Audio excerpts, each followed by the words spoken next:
ఈ మాటలో నీ జీవితం కనపడుతుందా? ఈ మాటలో నీ కుటుంబ స్థితి కనపడుతుందా?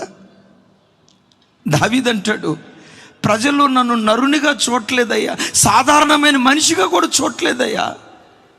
ఎలా చూస్తున్నారు? ఒక పురుగును చూసినట్టు చూస్తున్నారు.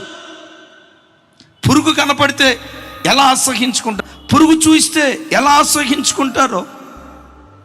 పుట్టడం యెషయా కుటుంబంలో పుట్టే కానీ, నాకు 7 తోబుట్టువులు ఉన్నారు కానీ, పెద్ద కుటుంబం కానీ, సమూయేలు అనే గొప్ప ప్రవక్త మా ఇంటికి వస్తే నన్ను పిలవాలన్న ఆలోచన అన్నదమ్ములకు లేదు, కన్న తండ్రికి లేదు. కన్న తండ్రికి లేకపోయినా కనీసం కన్న తల్లి గుర్తుకు తెచ్చుకుంటుంది కదా. ఇంకొకడు ఉన్నాడు 8వ వాడు, వాడిని కూడా పిలవండి. ఇంత గొప్ప దైవజనుడు మన ఊరు వస్తే, మన ఇంటికి వస్తే, మన ఇంట్లో బలులు అర్పించబోతామంటే చిన్నవాడిని పిలవకపోతే ఎలా? కన్న తల్లి కూడా గుర్తుకు తెచ్చుకోలే. ఎందుకు తెచ్చుకోలేదో తెలుసా? పురుగుని ఎవరు గుర్తుకు తెచ్చుకుంటారు సార్? ఆ పురుగుని ఎవరు గుర్తుకు తెచ్చుకుంటారు? నరుల చేత నొందించబడిన వాడిని. తర్వాత అంటాడు, ప్రజల చేత తృణీకరించబడిన వాడను.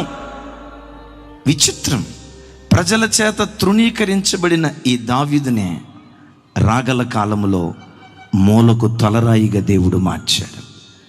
ఇశ్రాయేలు చరిత్ర పుటలో సువర్ణాక్షరాలతో రాయబడే ఒక అద్భుతమైన వ్యక్తిగా దేవుడు నిలవబెట్టాడు. ఎస్, తృణీకరించబడిన దావీదులో నుండే సొలొమోను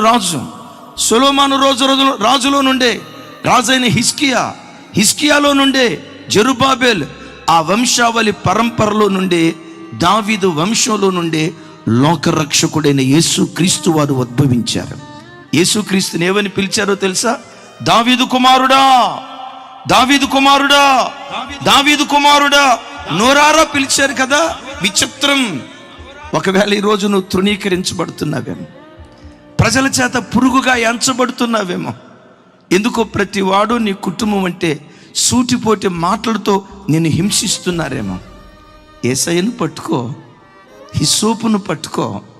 ఎక్కడ తృణీకరించబడ్డావో అదే స్థలములో నిన్ను తలమానికగా దేవుడు నిలవబెడతాడు.